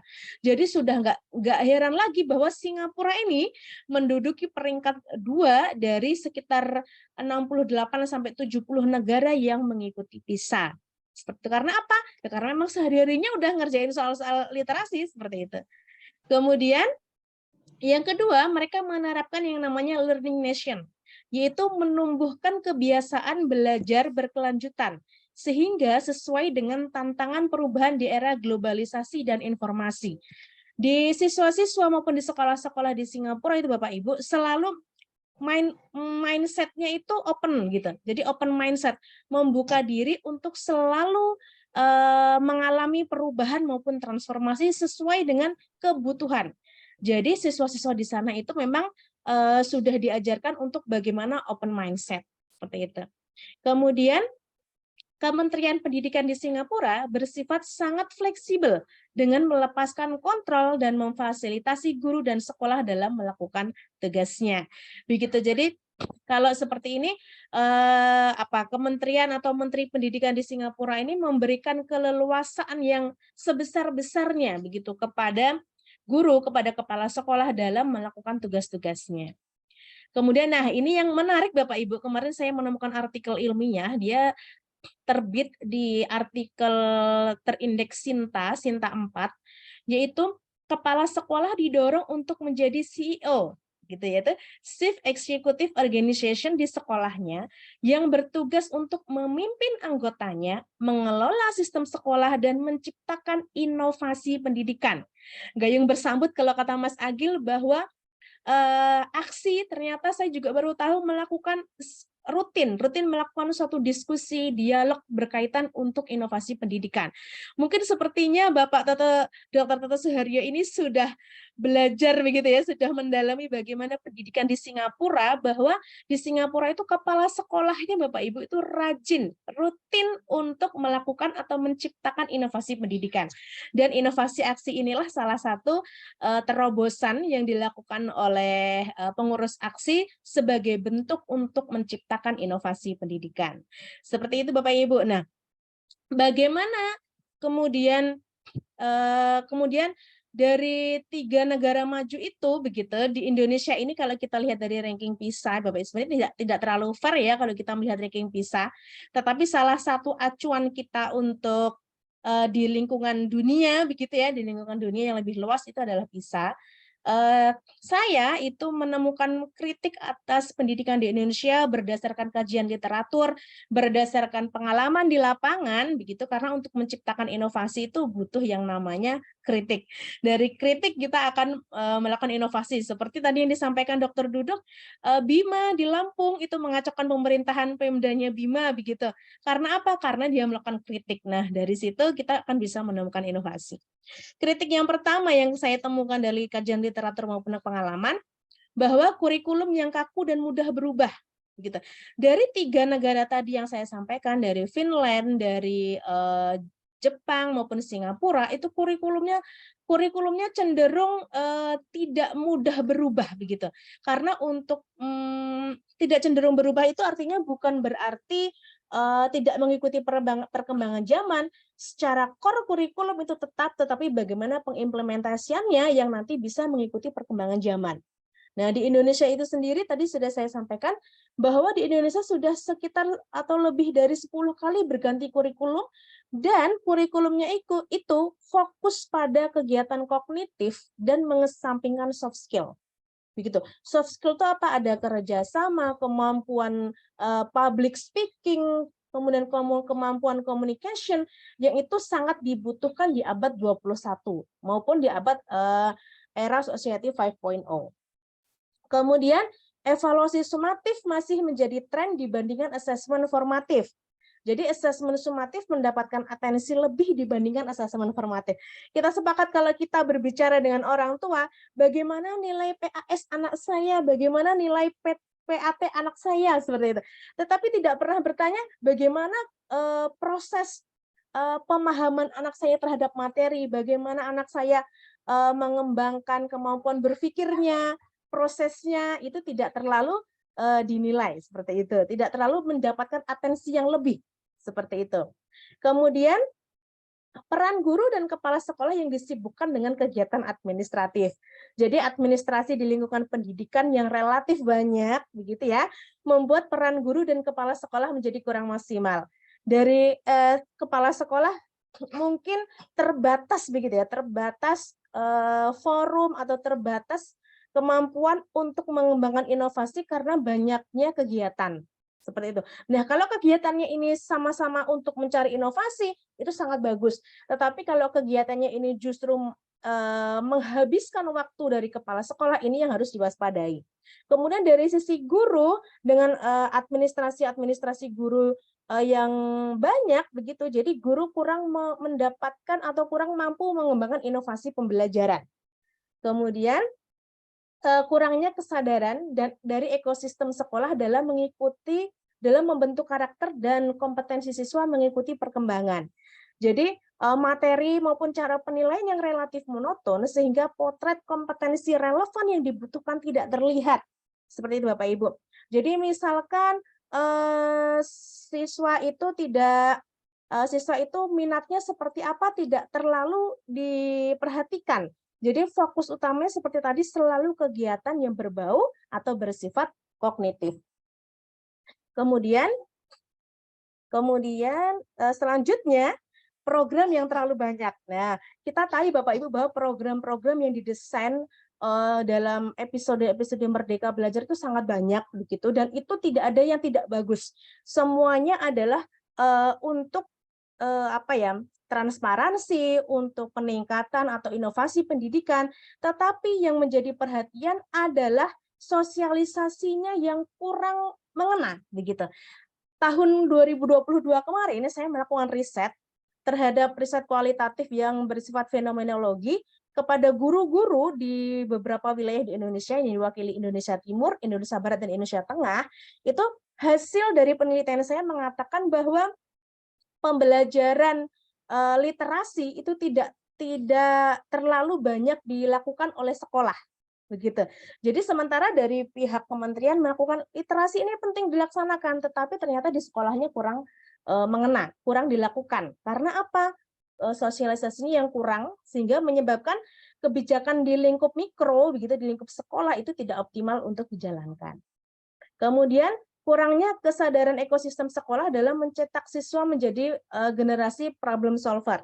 Jadi yang tadi saya sampaikan, hasil riset menyatakan bahwa ternyata di sekolah itu pembelajarannya masih pembelajaran ya pada umumnya seperti itu. Belum pembelajaran yang mengedepankan pembelajaran berbasis literasi, di mana kita sudah melihat dari berbagai literatur, pembelajaran berbasis literasi itu mendorong peningkatan kemampuan problem solving.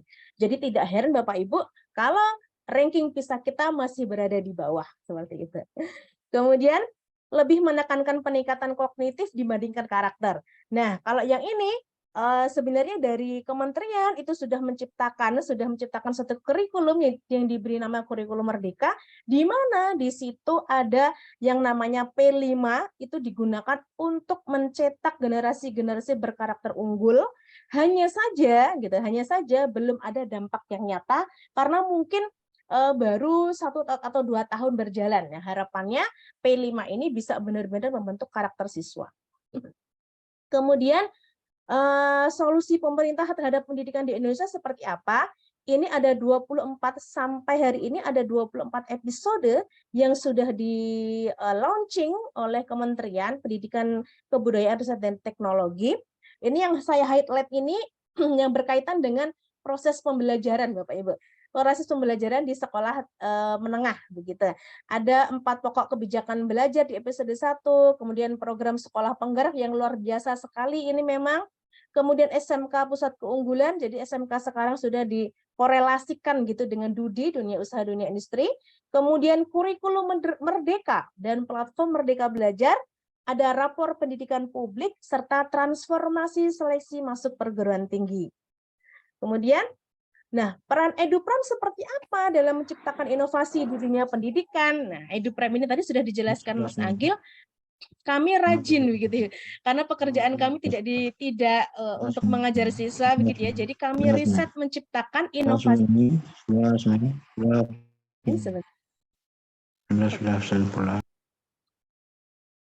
Oke.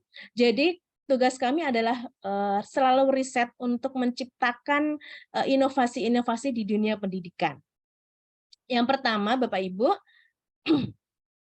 atau kami kemas sebenarnya, sebelum yang pertama kami kemas, jadi inovasi-inovasi ini nanti kami kemas menjadi suatu tema yang berjudul asesmen berkelanjutan dalam mewujudkan pendidikan berkarakter unggul. Seperti itu. Jadi ada 3 inovasi yang nanti akan saya sampaikan. Yang pertama kami beri nama University Selection System atau USS. Ini adalah suatu program yang kami desain untuk mendampingi siswa dalam seleksi masuk ke perguruan tinggi berdasarkan minat dan kemampuan.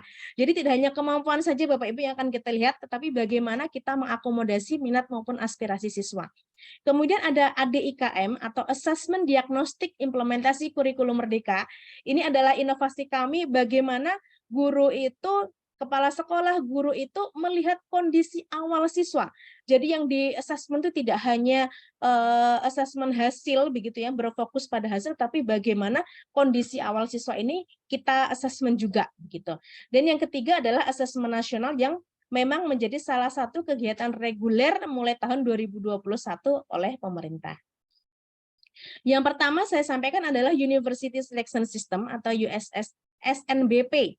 Jadi seleksi nasional berdasarkan prestasi atau dulu kita sebut sebagai SNMPTN atau disebut sebagai jalur undangan seperti itu.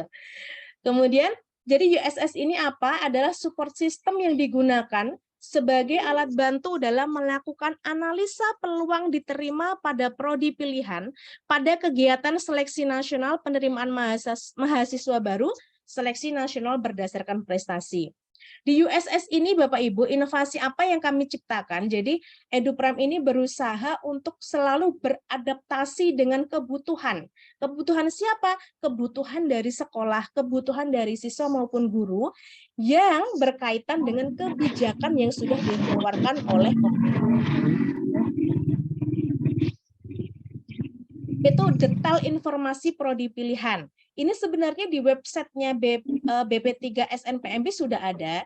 Hanya saja begitu, kadang-kadang informasi ini tidak sampai ke siswa maupun ke guru. Oke. Nah, oleh karena itu EduPram mengambil gitu ya, menyerap database dari BP3 SNPMB agar lebih masif bisa digunakan oleh sekolah dan menginformasikannya kepada sekolah. Kemudian yang kedua, akomodasi semua mata pelajaran. Jadi kalau tahun 2023 ini SNBP-nya Bapak Ibu tidak hanya mengakomodir 6 mata pelajaran, tetapi mengakomodir seluruh mata pelajaran. Jadi tidak ada mata pelajaran Tidak ada mata pelajaran yang penting dan tidak penting karena semua mata pelajaran penting. Kemudian yang ketiga ada namanya mata pelajaran unggulan ya. Yang ini yang sering tidak terdeteksi Bapak Ibu oleh sekolah, bahwa siswa itu kita bisa memotret Bapak Ibu, siswa itu sebenarnya unggul di mata pelajaran apa sih begitu. Nah, dari situ itu nanti akan kita korelasikan dengan yang namanya mata pelajaran kompetensi. Misal siswa Bapak Ibu ingin sekali gitu masuk ke kedokteran. Nah, kita akan assessment dulu, kita akan nilai atau ukur dulu siswa ini sebenarnya kompetensinya di mapel apa. Kalau di kedokteran itu butuhnya biologi sama kimia yang paling bagus. Tetapi ternyata Bapak Ibu siswanya itu bagusnya di fisika. Sementara fisika itu tidak dibutuhkan di kedokteran, tetapi tidak menjadi bagian utama dari kedokteran itu. Nah, disinilah EduPrem mengkorelasikan mata pelajaran unggulan dengan mata pelajaran kompetensi. Kemudian yang kelima, relevansi indeks kewilayahan, mata pelajaran kompetensi, prestasi. Sebentar Bapak Ibu, mohon maaf. Ya, dapat.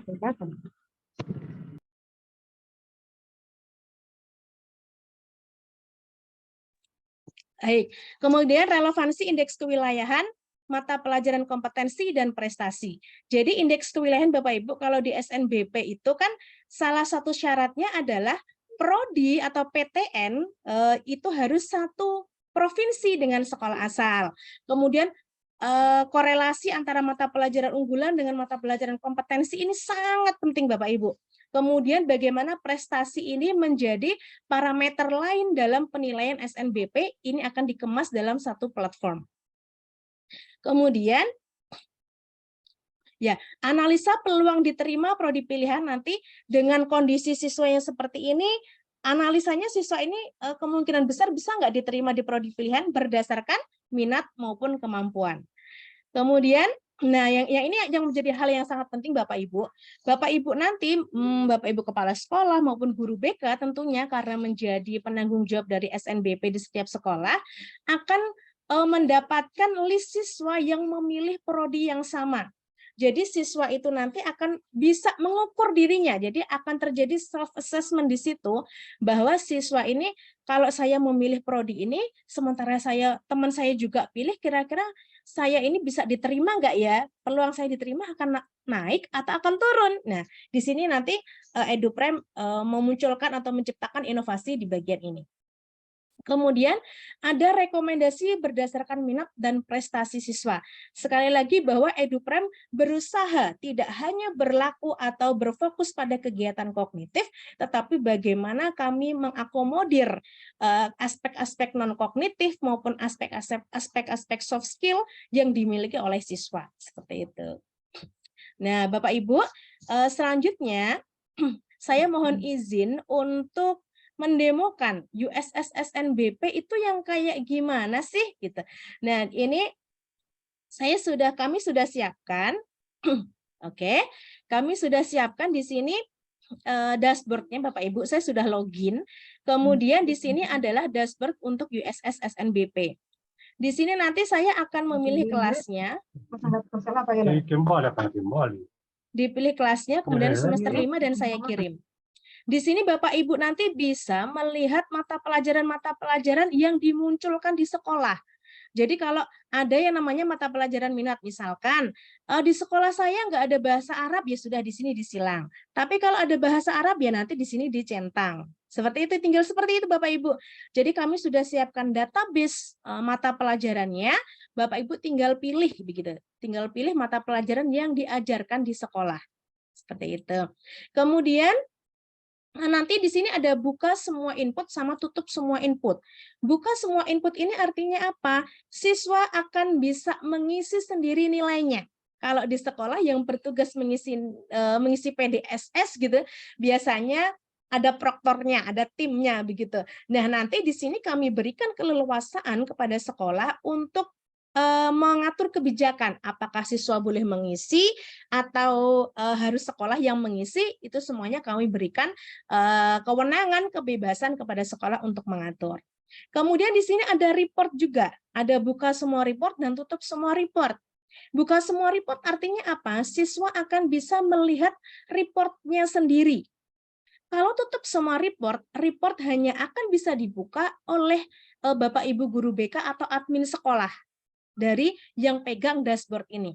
Tujuannya apa? Tujuannya agar terjadi konsultasi, terjadi kedekatan seperti itu ya, kedekatan antara guru dengan siswa dalam proses konsultasi. Sehingga guru dan siswa ini sama-sama mulai berpikir kritis. Tidak hanya siswa saja tidak hanya siswa diberikan kamu baiknya di sini nak, begitu misalkan. Tetapi siswanya sendiri tidak bisa menyalurkan aspirasinya. Nah, inilah fungsinya buka semua report sama tutup semua report. Nah, reportnya seperti apa? Reportnya saya buka langsung di sini. Bapak Ibu, semoga terlihat.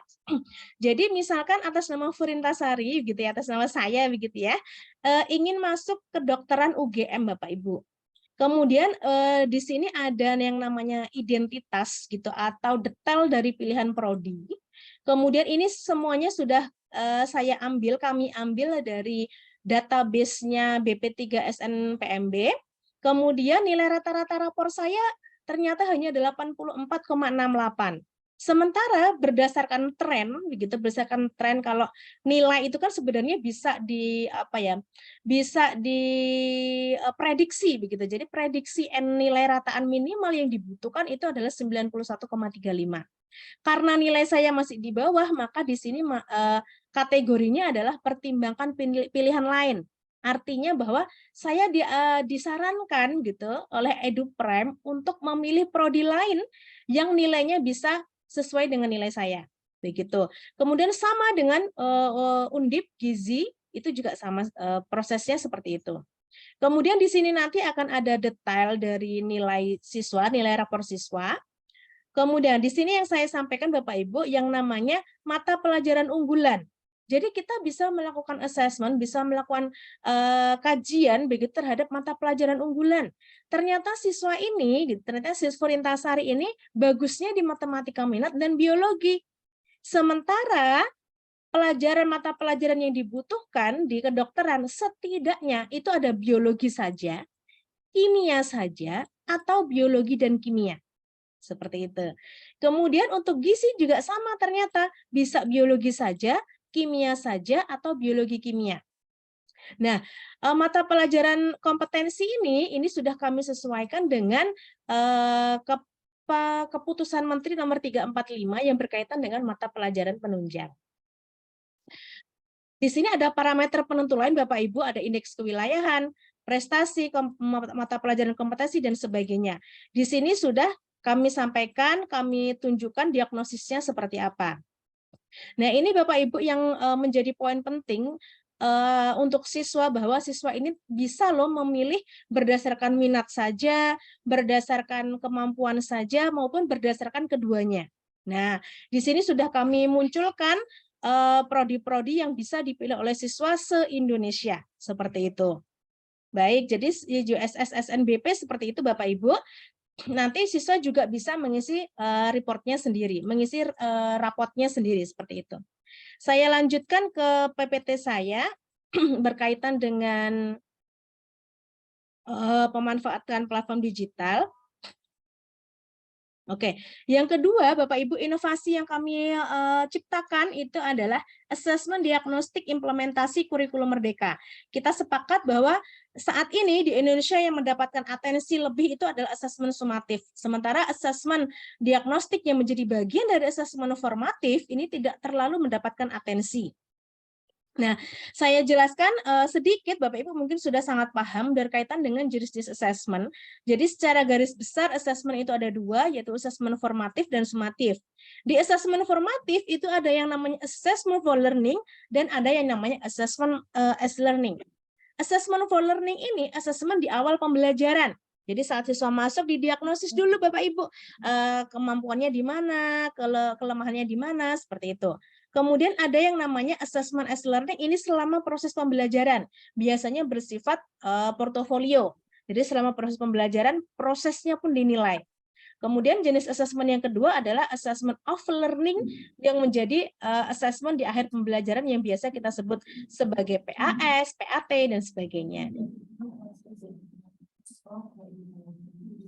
Itu ada yang namanya assessment diagnostik, yaitu merupakan assessment yang dilakukan secara spesifik untuk mengidentifikasi kompetensi, kekuatan, dan kelemahan peserta didik, sehingga pembelajaran dapat dirancang sesuai dengan kompetensi dan potensi peserta didik. Jadi, asesmen diagnostik ini Bapak Ibu ada dua, ada asesmen diagnostik kognitif maupun asesmen diagnostik non-kognitif. Jadi di EduPrime ini inovasinya Bapak Ibu, asesmen diagnostik implementasi kurikulum Merdeka itu ada apa saja sih? Jadi untuk mengetahui kelemahan dan kekuatan, untuk mendiagnosis gaya belajar yang selama ini tidak terlalu menjadi fokus oleh sekolah, kemudian mendiagnosis kondisi psikologis siswa, kemudian mengukur karakter siswa berdasarkan dimensi profil pelajar Pancasila, ada juga yang namanya placement sesuai dengan aspirasi dan kemampuan siswa. Jadi Bapak Ibu untuk yang SMA yang mengikuti kurikulum Merdeka, Bapak Ibu pasti sudah paham bahwa sekarang sudah tidak ada lagi penjurusan IPA IPS, tetapi placement mata pelajaran sesuai dengan aspirasi, minat maupun dengan kemampuan siswa.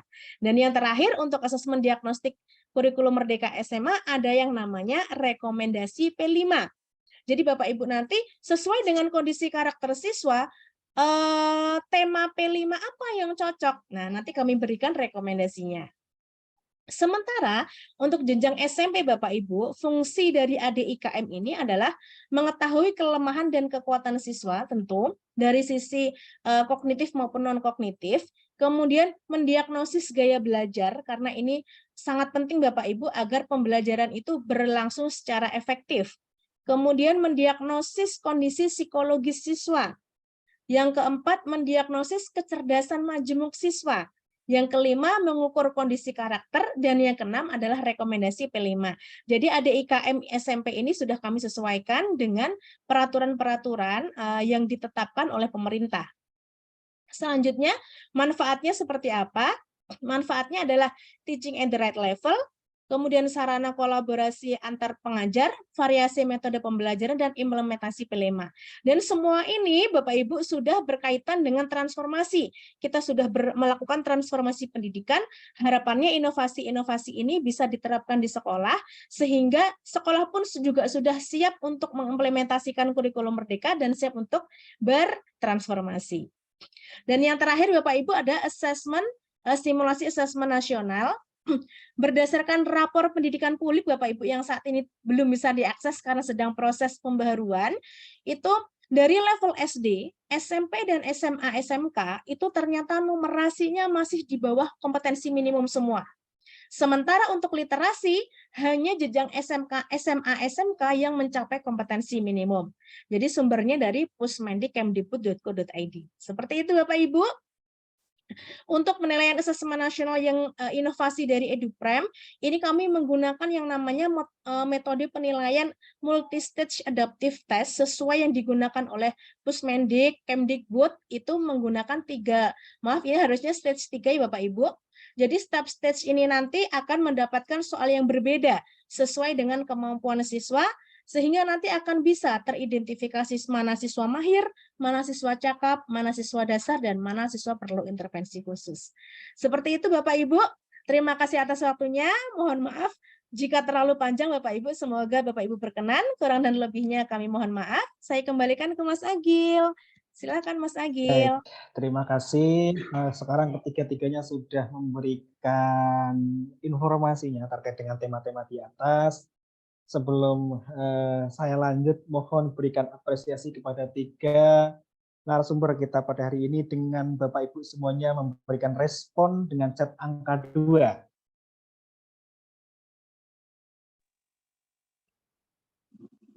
Baik, terima kasih atas responnya. Terima kasih atas responnya. Kita harus berikan apresiasi terhadap Bapak Dr. Asep Tapek selaku Ketua Umum, Bapak Dr. Dudung Nurullah selaku Ketua DPP Aksi, Ketua Wilayah 3, beserta Pak Sekjen Dr. Toto, dan kepada Ibu Ferinta selaku Direktur EduPrime.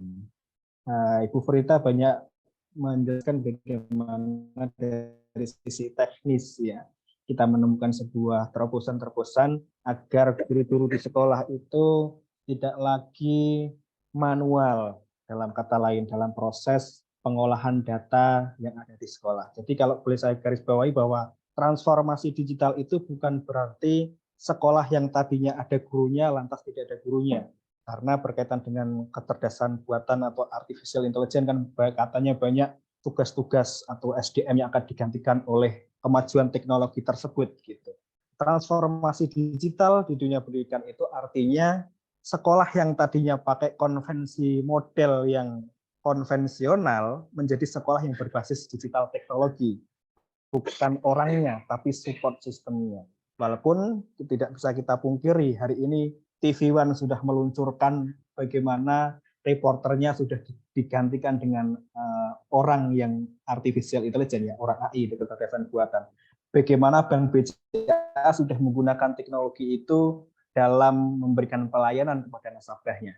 Maka kapan lagi hari ini dunia pendidikan memanfaatkan perkembangan teknologi artificial intelligence itu dalam keseharian infrastruktur yang ada di pendidikan kita masing-masing. Saya yakin bahwa hari ini melalui forum ini diinisiasi oleh bapak-bapak, ibu-ibu semuanya anggota dan pengurus aksi bisa menemukan terobosan-terobosan baru dan EduPrime juga bisa menemukan sebuah inovasi-inovasi yang tentu saja ter-up to date. Baik, akan saya buka sesi pertanyaan. Mungkin ini sifatnya bisa sesi pertanyaan, bisa menambahkan ide ataupun perspektif kepada kita semuanya agar menjadi satu insight yang bisa kita bawa pulang. Baik, saya buka kepada 3 penanya terlebih dahulu. Saya persilahkan untuk open mic atau bisa melalui chat, tapi saya harap bisa open mic langsung ya. Saya persilahkan. Waktu kita masih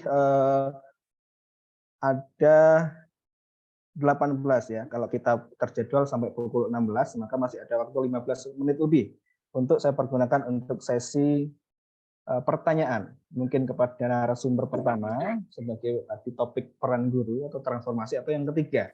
Saya persilakan kepada Bapak Ibu semuanya untuk melengkapi diskusi kita pada sore hari ini. Saya persilakan. Mungkin ada dari SMAN 1 sumber. Berarti dah komentar. Bapak Elan Santoso.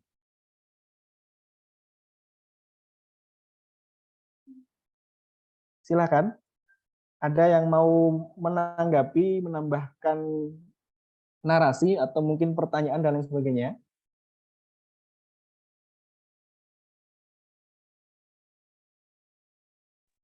Ya, Pak Agil. Saya ingin silakan. bertanya ke Bu Rinta Sari.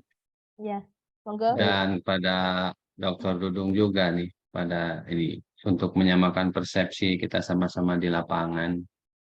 Sebetulnya ketika kita berbicara kurikulum merdeka, itu paling fundamental oleh kita dilakukan oleh kepala sekolah, oleh guru, itu paling fundamental supaya kalau kita berangkat dari nol itu betul-betul dari nolnya gitu dibetulin.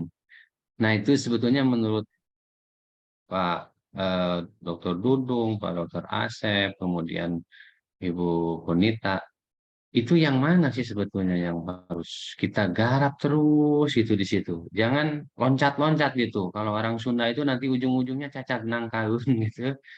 Cacak nangkaun itu ya jadi di sini dikerjakan setengah, di sini kerjakan setengah, di sini kerjakan setengah.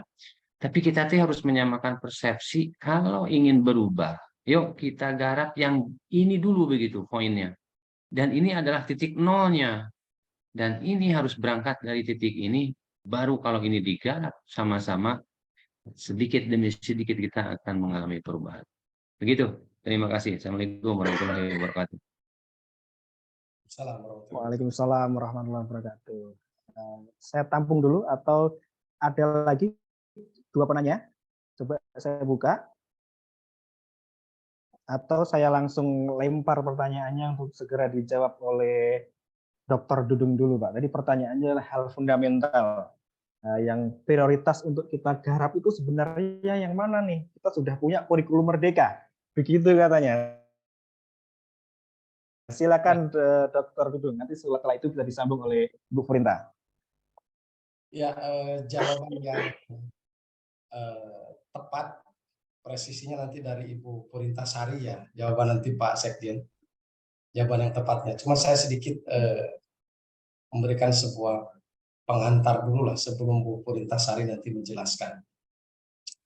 Terus terang, munculnya spirit Merdeka Belajar dengan 24 episode yang tersegmentasi dan terus digelindingkan oleh Nadiem Makarim.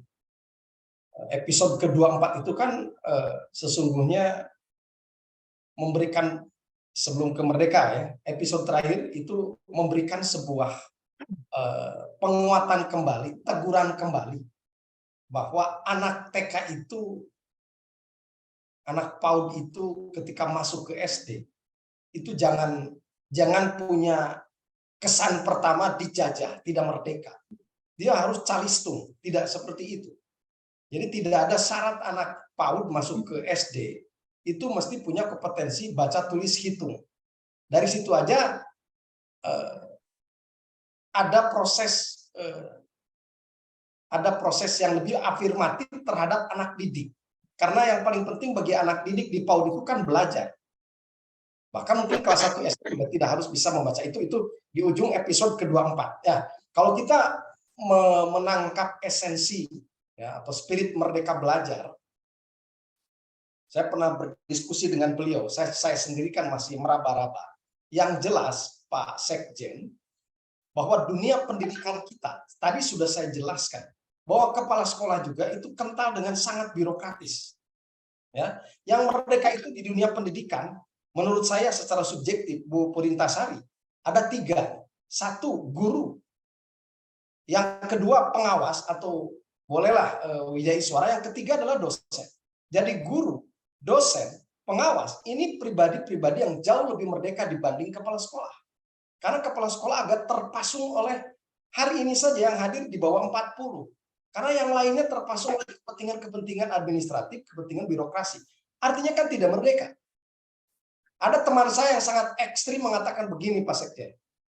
Ketika, mohon maaf, contohnya di pendidikan dasar. Ya, kebetulan saat itu yang mengeluarkan statement teman saya di pendidikan dasar. Ketika para kepala sekolah di pendidikan dasar, SD, SMP itu dilantik dengan baju safarinya yang begitu indah di aula, di hadapan wali kota dan bupati, disitulah penjajahan awal sudah dimulai. Jadi dia mulai menjadi budak-budak birokrasi, dia mulai menjadi ekor dan tidak menjadi kepala. Sementara mereka adalah pemimpin pembelajaran. Bagaimana politisasi, bagaimana modusisasi, bagaimana kemudian rotasi, bagaimana mutasi, bagaimana seorang kepala sekolah karena kepentingan politik baru 8 tahun sudah dihentikan. Karena ada tim sukses yang lain. Bagaimana seorang guru di Pangandaran mengundurkan diri. Bagaimana seorang kepala sekolah di Sukabumi mengundurkan diri. Ada sesuatu yang tidak merdeka.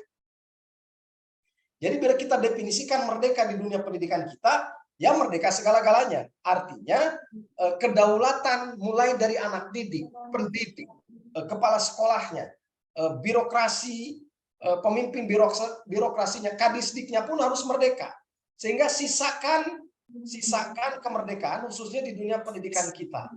Ya, kalau kita persempit secara mikro, maka kemerdekaan bagi yang dimaksud merdeka belajar lebih khusus lagi secara mikro, yaitu kemerdekaan bagi anak didik untuk mengembangkan ekspresi sebebas-bebasnya, ekspresi positifnya, potensi positifnya sebebas-bebasnya untuk bermain, untuk happy di sekolah, agar dia benar bertumbuh.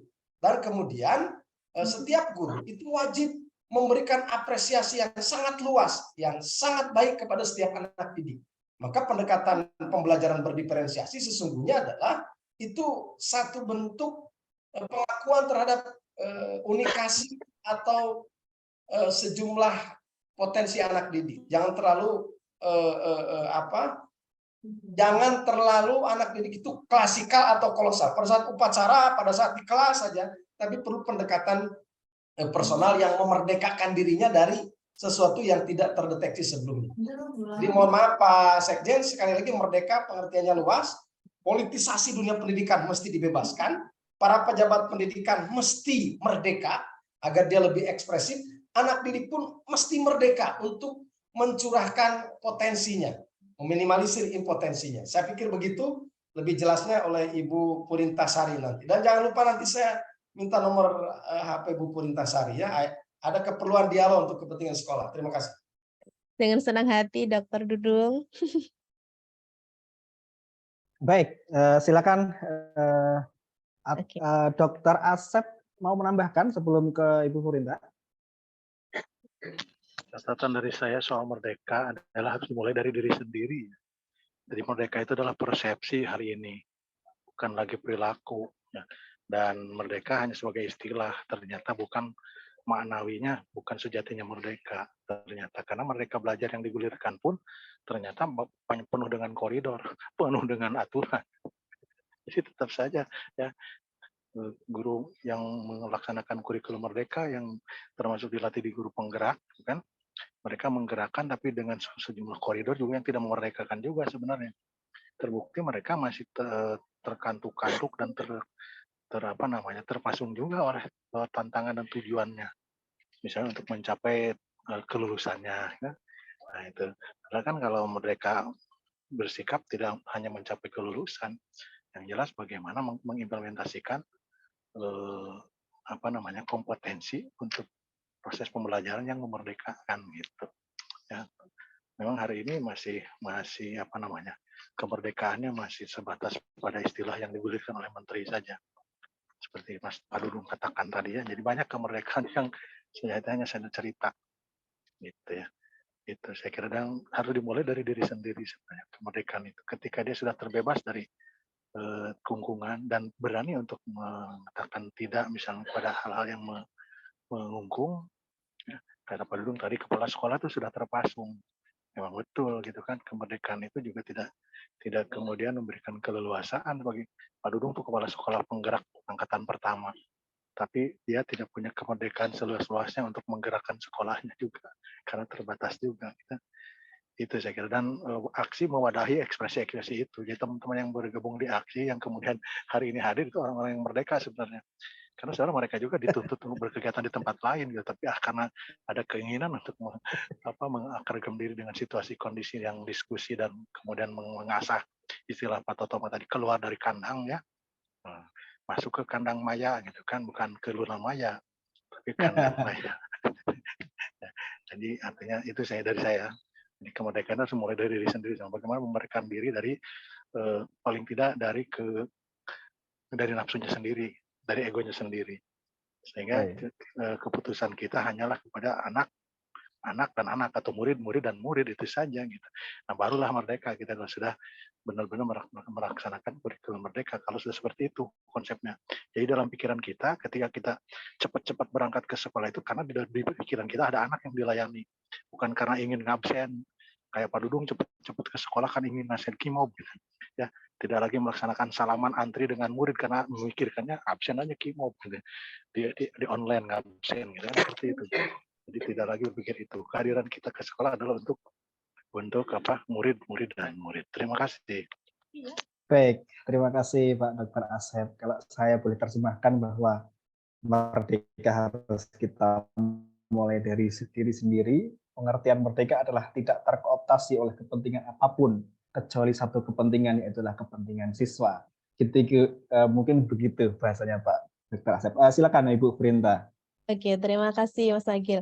Kalau Dr. Asep tadi menyampaikan merdeka itu adalah persepsi, kalau saya menyampaikannya adalah paradigma gitu. Kalau paradigma itu sifatnya luas, tidak bersifat denotasi, sifatnya itu sebenarnya konotasi, karena ya itu memang benar Bapak Ibu Mas Agil bahwa merdeka belajar, kalau kita melihat merdeka belajar, oh ternyata dari sisi struktur kurikulumnya masih diatur ya begitu.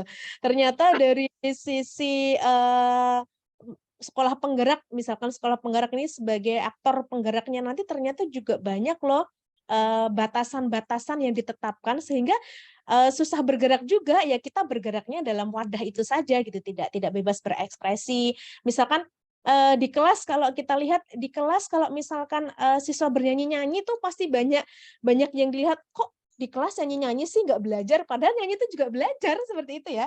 Kalau saya melihat ada beberapa sekolah yang memang sekolahnya kebetulan sekolah swasta Bapak Ibu di wilayah Jawa Barat, di wilayah DKI, itu di kelas itu ada misalkan pelajaran seni musik, nyanyi di kelas ya udah biasa aja begitu, dan mengekspresikan murid-muridnya untuk bisa menjalankan sesuai dengan passion-nya seperti itu. Nah, kalau dari tambahan lagi Bapak Ibu, kalau melihat paradigma dari kurikulum Merdeka itu sebenarnya Bapak Menteri itu pengen ngeklopkan gitu, pengen mengeklopkan antara kognitif dengan karakter. Karena selama ini pendidikan karakter dulu dari kurikulum 2013 maupun sebelumnya itu digaungkan pendidikan karakter. Kemudian di tahun implementasi kurikulum Merdeka masih ada lagi yang namanya survei karakter, masih ada lagi P5. Artinya apa? Artinya bahwa karakter kita ini masih belum solve.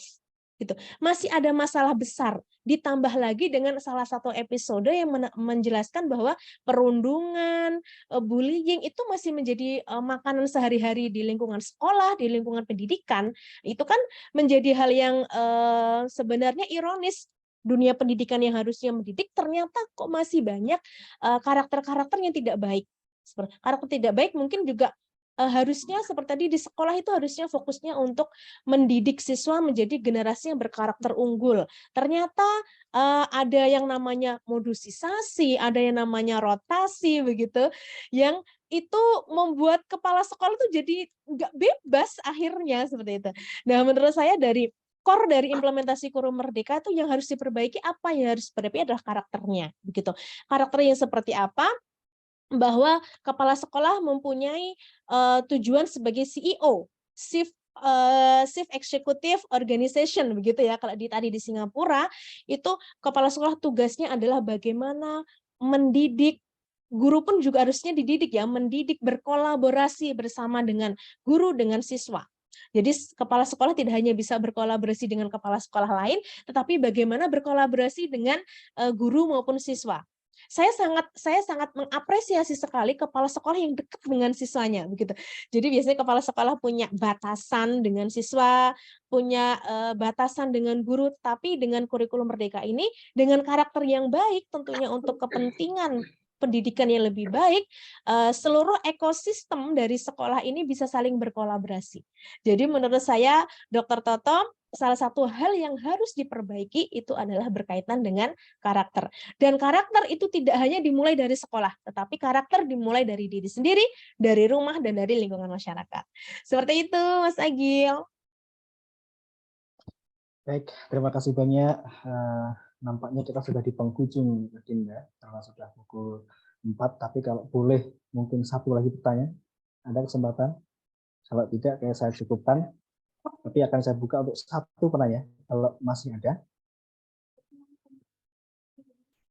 Assalamualaikum.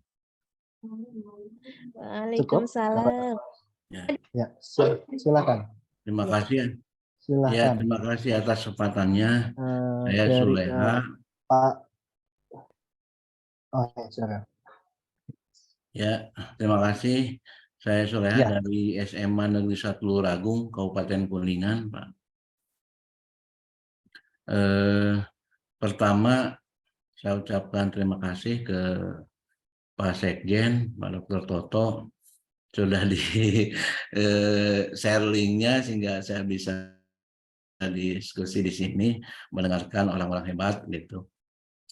Kemudian yang kedua, saya sependapat dengan apa yang disampaikan oleh Dr. Asep, Dudung, bahwa betul kemerdekaan di sekolah yang pertama harusnya yang merdekanya kepala sekolah dulu sebelum ke yang lain. Tapi melihat sekarang yang dihadapi di lapangan ternyata justru kepala sekolah yang belum merdeka, Pak Dudung. Saya pernah bareng juga dengan Pak Dudung ikut pelatihan kepala sekolah berintegritas itu. Dan saya di perjalanan di pertengahan mengundurkan diri Pak Dudung. Sehingga ditegur juga oleh Bu Sri Saleha ketika ke KCD 10, tanya ke saya, kenapa mengundurkan diri? kata saya malu kalau dapat sertifikat kepala sekolah berintegritas, tapi kenyataannya saya tidak berintegritas gitu. Oleh karena itu, barangkali Dokter Dudung, Dokter Asep yang suka selfie dengan Mas Dandim gitu, saya dalam hati kecil saya malah berharap kepala sekolah kembali ke pusat begitu, sehingga kita tidak tersandra dengan birokrasi terutama di daerah gitu. Kemudian yang selanjutnya untuk Bu Rintasari, saya tertarik dengan program tadi yang dikembangkan, walaupun tadi saya sempat meninggalkan ruangan ini singkat terpotong, tapi pada intinya bahwa saya tertarik. Hanya kebetulan sekolah saya juga sekolah penggerak di angkatan kedua, Pak Dudung, dan kemarin saya sudah menjalin kerjasama tentang digitalisasi sekolah dengan salah satu pengembang aplikasi dari Yogyakarta, tapi baru terbatas dengan kaitannya dengan absen siswa, kemudian agenda guru, kegiatan sekolah yang seperti itulah. Nah ini kan kalau Bu Presentasi ini terkait dengan asesmen terutamanya Bu ya. Ini saya tertarik. Hanya masalah lagi-lagi seperti kami sekolah di daerah itu berkaitan dengan biaya. Nah oleh karena itu mungkin mudah-mudahan tadi ada nomor HP-nya, kita bisa saling informasi lebih lanjut begitu, sehingga sekolah kami juga inginnya sih menerapkan itu di sekolah. Ya paling tidak kita melaksanakan suatu mengambil keputusan itu betul-betul berbasis data yang akurat itu. Itu saja barangkali. Terima kasih. Assalamualaikum warahmatullahi wabarakatuh. Waalaikumsalam warahmatullahi wabarakatuh. Waalaikumsalam warahmatullahi wabarakatuh. Terima kasih Pak Suleha dari SMA Lur Agung Kuningan ya. Saya rasa Pak Suleha ini hanya mempertebal, jadi ada perspektif beliau juga dengan apa yang disampaikan. Sifatnya bukan pertanyaan, tapi pernyataan yang memang dipertebal oleh beliau. Tanya-tanya bisa CP yang saya kirimkan di kolom komentar, agar karena diskusinya kalau kita menginginkan itu bisa lebih panjang dari ini, tapi kita terbatas ruang dan terbatas waktu, dan kita sudah sesuai dengan jadwal, sudah 2 jam kita melalui proses ini. Kalau sekiranya tadi Bapak Ibu ada yang memang ingin diskusi lebih lanjut, bisa kita teruskan dalam forum-forum yang lain. Jika misalkan Bapak Ibu tadi tertarik terkait dengan program inovasi yang EduPrime keluarkan, kita punya beberapa produk implementasikan di sekolah, nanti langsung kontak CP saja, biar forum ini menjadi transfer knowledge gitu ya. Nah, Bapak Ibu nanti bisa kontak langsung kepada CP EduPrime, di situ sudah saya tuliskan di kolom komentar. Mudah-mudahan apa yang sudah kita presentasikan hari ini menjadi bermanfaat untuk kita semuanya. Nampaknya ini sudah di penghujung, mohon izin Pak Sekjen, Pak Dr. Dudung dan Pak Dr. Asep untuk segera kami akhiri karena sudah pukul 4 lebih. Sekali lagi kami saya mewakili atas nama EduPrime, mohon maaf apabila ada kesalahan yang tidak disengaja ataupun disengaja, dan saya mengucapkan terima kasih atas kesempatan yang luar biasa hari ini. EduPrime bisa kolaborasi dengan aksi, sehingga mudah-mudahan apa yang kita lakukan hari ini bernilai ibadah kita dan dicatat amal baiknya oleh Allah Subhanahu wa Ta'ala. Soalnya ini kepala Mendorong-dorong gitu sih. kepala sekolah khusus. Namanya juga praktek baik, Pak. Ini kan kepala satuan pendidikan. Baik, terima kasih banyak. Oleh karena itu bisa saya tutup agenda pertemuan kita pada sore hari ini dengan bacaan hamdalah bersama-sama. Namun barangkali ada closing statement dari perwakilan pengurus.